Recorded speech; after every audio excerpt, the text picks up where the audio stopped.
Triple R cinema ఎంత పాపులరో triple R అనే వ్యక్తి రఘురామ కృష్ణరాజు కేవలం తెలుగు రాష్ట్రాల్లోనే కాదు, ప్రపంచ దేశాలలో నివసించే తెలుగు వారందరికీ పరిచయం ఉన్న వ్యక్తి. ఆయన వైఎస్ఆర్సీపీ పార్టీ ఎంపీగా గెలిచిన తర్వాత జగన్మోహన్ రెడ్డితో విభేదించి జగన్మోహన్ రెడ్డి ప్రభుత్వం యొక్క అవినీతిని ఎండగట్టే విధానం ప్రపంచ దేశాలలో ఉండే తెలుగు వారిని ఆకట్టుకుంది.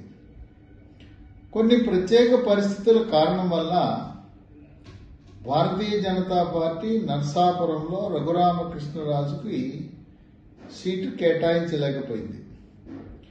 అయినా ధైర్యంగా జగన్మోహన్ రెడ్డితో పోరాటం చేసిన ధీరుడుగా చంద్రబాబు నాయుడు ఆయన యొక్క పోరాట పటిమను గుర్తించి ఆయనకి రాజకీయంగా సముచిత స్థానం కల్పించడానికి నిర్ణయం తీసుకున్నారు. ఆయనకి ఉన్న అవకాశాలు, చంద్రబాబు నాయుడు యొక్క మదిలో ఉన్న ఆలోచనలు, ఒకటి విజయనగరం లోక్సభ సీటు గత కొన్నేళ్లుగా అక్కడ అశోక్ గజపతిరాజు పోటీ చేస్తున్నారు. ప్రస్తుతం వయసు రీత్యా అశోక్ గజపతిరాజు నేను లోక్సభకు పోటీ చేయలేను, విజయనగరం అసెంబ్లీకి మా అమ్మాయిని పోటీలో పెడుతున్నానని చెప్పారు. కనుక ఎంతో కాలంగా విజయనగర ప్రజలు, విజయనగర పార్లమెంట్లో ఉండే 7 అసెంబ్లీ సెగ్మెంట్ల ప్రజలు, ఓటర్లు క్షత్రియ సామాజిక వర్గాన్ని గౌరవిస్తూ ఓట్లు వేస్తూ వచ్చారు. కనుక ఆయన పేరు విజయనగరం లోక్సభకు తెలుగుదేశం పార్టీ తరఫున పోటీ చేస్తే ఎలా ఉన్నది అని పరిశీలిస్తున్నారు.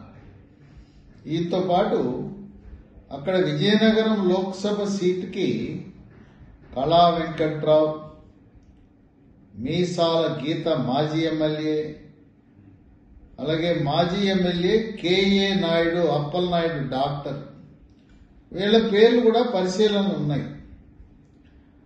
ఒకవేళ ఆయన రఘురామకృష్ణరాజు విజయనగరానికి స్థానికేతరుడు అనే అంశము లేవనెత్తినట్లయితే పశ్చిమ గోదావరి జిల్లాలో ఇప్పటికే సీట్లు కేటాయించిన అభ్యర్థులను ఎవరో ఒకరిని ఒప్పించి రఘురామకృష్ణరాజును పశ్చిమ గోదావరి జిల్లాలోనే శాసనసభకు పోటీ చేయించే అవకాశాలు కూడా కనపడుతున్నాయి. ఉండి నియోజకవర్గం దశాబ్దాలుగా అది కాంగ్రెస్ పార్టీ అయినా తెలుగుదేశం పార్టీ అయినా ఎవరైనా కూడా ఆ నియోజకవర్గము క్షత్రియ సామాజిక వర్గాన్ని మాత్రమే ఆదరిస్తారు. ఇప్పుడు ఉండి నియోజకవర్గంలో సిట్టింగ్ ఎమ్మెల్యే రామరాజు ఉన్నాడు. విధానపరంగా కష్టకాలంలో జగన్మోహన్ రెడ్డి గాలిని ఎదుర్కొని 2019లో గెలిచిన అందరి శాసనసభ్యులకు సిట్టింగ్ తెలుగుదేశం ఎమ్మెల్యేలకి మళ్లీ తిరిగి టికెట్లు ఇచ్చారు. రామరాజు అతను స్వచ్ఛందంగా ముందుకొచ్చి రఘురామకృష్ణరాజుకి ఎమ్మెల్యే సీట్ ఇస్తే రామరాజుకి ఎమ్మెల్సీ సీటు గ్యారంటీ. ఆ విధంగా ఏర్పాటు జరగవచ్చు. లేదు, పశ్చిమ గోదావరి జిల్లా పరిధిలో ఉన్న 15 నియోజకవర్గాల్లో ఒక సముచితమైన స్థానాన్ని రఘురామకృష్ణరాజు కేటాయిస్తారనే ఊహాగానాలున్నాయి. అయినా ఏమీ లేకపోయినా చంద్రబాబు నాయుడు యొక్క హృదయంలో స్థానం ఉన్నది రఘురామకృష్ణరాజు. రేపు అనేక మంది మంత్రులు అవుతారు. మంత్రులైనా ముఖ్యమంత్రిగా చంద్రబాబు నాయుడిని కలవాలంటే అపాయింట్మెంట్ తీసుకోవాలి.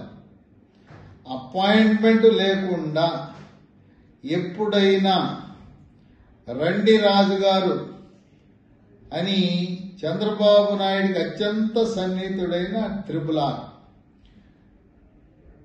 ఒకవేళ విజయనగరం లోక్సభ సీటు సాధ్యపడలా, పశ్చిమ గోదావరి అసెంబ్లీ సీటు సాధ్యపడలా, లేకపోయినా ఎమ్మెల్సీ ఇచ్చి మంత్రివర్గంలో స్థానం కల్పించే అవకాశం చంద్రబాబు నాయుడుకు ఉన్నది.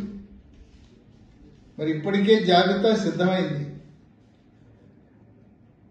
సీనియర్ నాయకుడు యనమల రామకృష్ణుడు చంద్రబాబు నాయుడుతో పాటు ఆర్థిక శాఖ మంత్రిగాను శాసనసభ వ్యవహారాల మంత్రిగా ప్రమాణ స్వీకారం చేయబోతున్నాడు. అలాగే దేవినేని ఉమ్మకి సీటు ఇవ్వలేదని జాలి పడుతున్నారు. అసలు దేవినేని ఉమ్మ 1999 నుంచి ఆయన పార్టీకి చేసిన కృషి, ముఖ్యంగా 10 సంవత్సరాల అధికారంలో లేనప్పుడు 2004-14 ముందు ఆ మధ్య 10 సంవత్సరాల్లో కాంగ్రెస్ పార్టీపై యుద్ధం చేసి పార్టీని బతికించిన వ్యక్తి దేవినేని ఉమ్మ. అందువల్ల దేవినేని ఉమ్మ ఎమ్మెల్యేగా పోటీ చేయకపోయినా చంద్రబాబు నాయుడుతో పాటు మళ్లీ జలవనరుల శాఖ మంత్రిగా బాధ్యతలు చేపట్టి పోలవరాన్ని 9 నెలల్లో పూర్తి చేసే బాధ్యతను ఆయన చేపడతాడు. ఆ విధంగా ఎమ్మెల్యేగా పోటీ చేయవలసిన అవసరం ఏమాత్రం లేదు. మరి పిఠాపురంలో ఉన్నాడు వర్మ, ఆయన సమర్థుడు, ప్రజల హృదయాల్లో స్థానం ఉంది. ఆయన అక్కడుండే పవర్ స్టార్ పవన్ కళ్యాణ్ని గెలిపించడం కాదు, 1,00,000 ఓట్ల మెజార్టీ తెస్తే వర్మకు కేబినెట్ లో స్థానం, ఎమ్మెల్సీ కేబినెట్ లో స్థానం కూడా లభిస్తుంది. ఆ విధంగా చంద్రబాబు నాయుడుతో పాటు 2014లో ప్రభుత్వం ఏర్పాటు చేసినప్పుడు నారాయణ విద్యా సంస్థల అధిపతి, అలాగే యనమల రామకృష్ణ ఇద్దరు కూడా మంత్రివర్గంలో స్థానం పొందారు, మంత్రులుగా ప్రమాణ స్వీకారం చేశారు. అందువల్ల త్రిపుల్ రఘురామకృష్ణరాజు ఎంపీగా పోటీ చేయొచ్చు, ఎమ్మెల్యేగా పోటీ చేయొచ్చు. ఆ రెండు కాకపోతే మంత్రివర్గంలో స్థానం పొందుతాడు, ఎమ్మెల్సీ ఆయనకు ఆటోమేటిక్గా ఇస్తారు. లేదా మరొక అవకాశం కూడా ఉంది. తెలుగుదేశం పార్టీ ఘన విజయం సాధించిన తర్వాత పునరంచనా ప్రకారం 160 సీట్లను ఎన్డీఏ కూటమి కైవసం చేసుకోబోతా ఉంది. అటువంటి పరిస్థితుల్లో రాజ్యసభ సీటు, మొట్టమొదటి రాజ్యసభ సీటు రఘురామకృష్ణరాజుకు వస్తుంది. అందువల్ల రఘురామకృష్ణరాజుకి నర్సాపురంలో భారతీయ జనతా పార్టీ లోక్సభ సీటు ఇవ్వనంత మాత్రాన ఏమీ ఇబ్బంది లేదు. ఆయన చేసిన పోరాటాన్ని బట్టి రాష్ట్రంలో ఉండే ప్రజలు, ఓటర్లు కాక తెలంగాణలో ఉండే ప్రజలు, ఓటర్లు అందరూ కూడా త్రిపుల్ లాంటి వాళ్ళు ఉండాలి, ఆయన చేసిన పోరాటాన్ని గుర్తించి తగు స్థానం కల్పించాలని కోరుకుంటున్నారు. రఘురామకృష్ణరాజుని జగన్మోహన్ రెడ్డి అక్రమంగా, అన్యాయంగా, అరాచకంగా, చట్టవిరుద్ధంగా అరెస్టు చేసి చీకట్లో పోలీసులకు ముసుగులు వేసి కాళ్ల మీద కొట్టి కాళ్ల ఎముకలు విరిగేలా చేశాడనే ఆరోపణలు ఉన్నాయి. దీన్ని సికింద్రాబాద్ లో ఉండే మిలిటరీ హాస్పిటల్లో ఆయన కాళ్ల ఎముకలు విరిగినట్టుగా కూడా నిర్ధారణ చేశారు. చివరికి జగన్మోహన్ రెడ్డి హింస నుంచి సుప్రీంకోర్టు రఘురామకృష్ణరాజును కాపాడింది. ఈ సందర్భంగా క్షత్రియ సామాజిక వర్గానికి చెందిన రఘురామకృష్ణరాజుని అన్యాయంగా, అక్రమంగా హింసించినందుకు ప్రపంచ దేశాలలో ఉండే క్షత్రియులందరూ, ఆంధ్రప్రదేశ్, తెలంగాణలో ఉండే క్షత్రియ సంఘం రాబోయే 2024 ఎన్నికలలో ఎన్డీఏ కూటమికి తెలంగాణలో బీజేపీకి, ఆంధ్రప్రదేశ్లో క్షత్రియ సామాజిక వర్గం, బీజేపీ, తెలుగుదేశం, జనసేన కూటమిని గెలిపించాలనే నిర్ణయం తీసుకోవటం అనేది ఒక విశేషంగా మనం భావించాలి. రఘురామకృష్ణరాజు రాజకీయాల్లో ఒక చరిత్రకారుడు.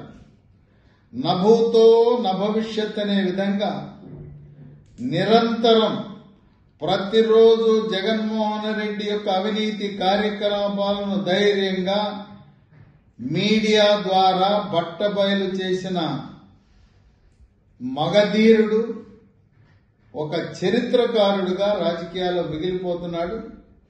ఆయన్ని చంద్రబాబు నాయుడు బాగా ఆలోచించి సముచిత గౌరవాన్ని ఇవ్వబోతున్నాడని చెప్పి తెలుగుదేశం పార్టీ వర్గాలలో మనకు సమాచారం అందుతున్నది.